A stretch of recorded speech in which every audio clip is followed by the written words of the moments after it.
Hello, everyone. This is Tom Fox, and I'd like to welcome you to a special podcast series on compliance lessons from Venice. I just got back from a trip to Venice, and I put together a short podcast series on the compliance lessons that can be learned from this most stunning city on the globe. But first, a word about the newest podcast series on the Compliance Podcast Network, which will be premiering in December, Great Women in Compliance. Looking for the top new podcast in compliance? Look no further than Great Women in Compliance, a podcast with Lisa Fine and Mary Shirley, produced by One Creative. In this podcast series, Lisa and Mary will talk to some of the top female compliance practitioners literally across the globe about how they have achieved their position and what other women can do to move forward in compliance. It's going to be a great series. I'm certainly looking forward to it. Episode 5 and the concluding episode in this special 5-part podcast series on compliance lessons from Venice, how straight from the lion's mouth informs your hotline. The symbol of Venice is the Lion of St. Mark. The use of this symbol has led to the maxim, straight from the lion's mouth. This adage came because the Republic of Venice had its own hotline reporting system where citizens could report misconduct. A citizen could write down his concern on paper and literally put this message into the mouths of statues of lions' heads placed around the city. The system was originally set up to be anonymous, but later changed to require that a citizen had to write down his name when submitting a message. I thought about this early form of anonymous reporting and then hotline reporting and how it portended the hotline system used today to help companies identify compliance issues which might arise under the FCPA or other anti-compliance laws. Obviously, the DOJ and SEC recognize the importance of an internal reporting system such as a hotline. The 2012 FCPA guidance states an effective compliance program should include a mechanism for an organization's employees or others to report suspected or actual misconduct or violations of the company's policies on a confidential basis and without fear of retaliation. Companies may employ, for example, anonymous hotlines or even ombudsmans. I've often heard the CCOs speak about how they were not only able to hear about, but address an employee's concerns through confidential reporting, where it is clear there will be no toleration for retaliation. So what are some of the best practices involving hotlines? Well, number one, hotlines should be developed and maintained externally.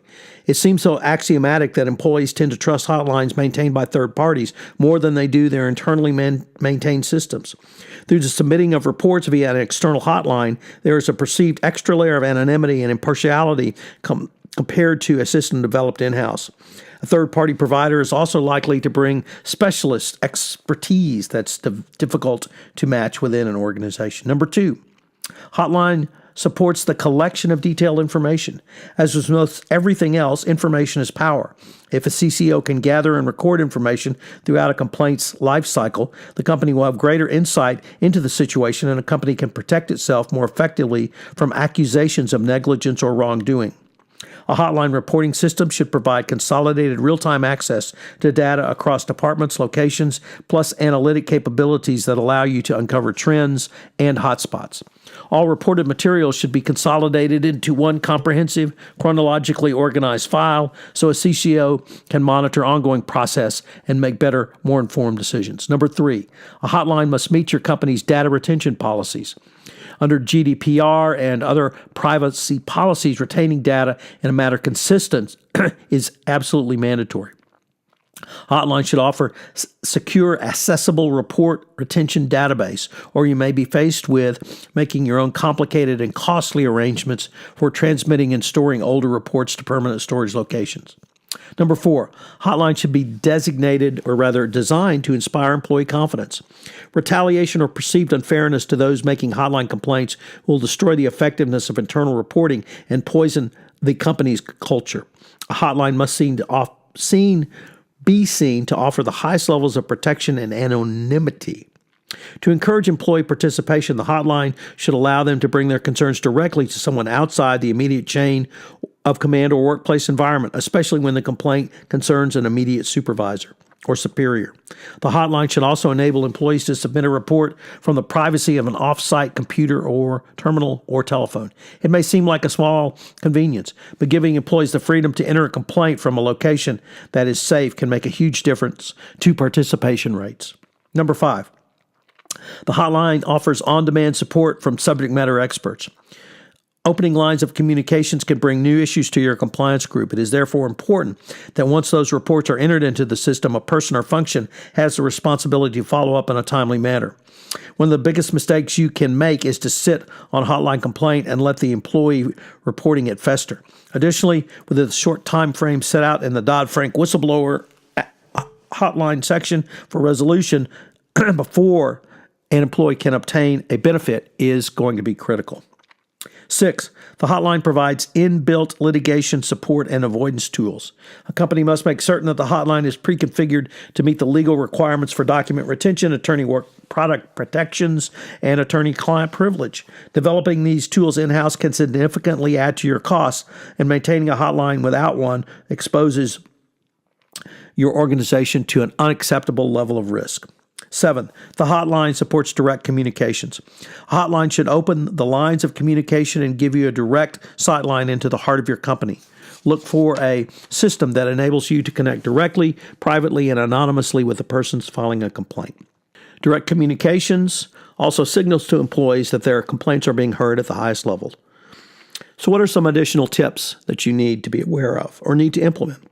Some of the other things you must do are you must get the word out and publicize your hotline. You must train all of your employees on how to do it. You must make clear that there will be no retaliation for those who utilize the hotline. And 3, you should be sure and look at the data that it provides and indeed the data that's not there that you should consider. As my series on compliance lessons from Venice draws to an end, I am reminded how much the Western world has to thank for the Republic of Venice. From the forms of Republican democracy that our U.S. founding fathers drew from, to helping to establish a worldwide trade and banking system which still reverberates today. But if you look closer, Venice has many good government techniques which also still inform the modern world and your best practices compliance program. Straight from the lion's mouth to your company's compliance program is just one of them. This is Tom Fox, the Compliance Evangelist. Hello, everyone. This is Tom Fox again. I hope you have enjoyed my special 5-part podcast series on compliance lessons from Venice. I also hope you will subscribe to my podcast series either through Libsyn, through my website, www.fcpacompliancereport.com, through JD Supra, or through my new site, the Panoply Network. I also hope you will check out the Great Women in Compliance podcast series, which premieres on the Compliance Podcast Network in December 2018. Finally, if you have listened to this podcast series on iTunes, I would greatly appreciate it if you would leave a rating. It would help in our rankings and help get the word out about the Compliance Podcast Network. Compliance Lessons from Venice has been a special presentation of the Compliance Podcast Network.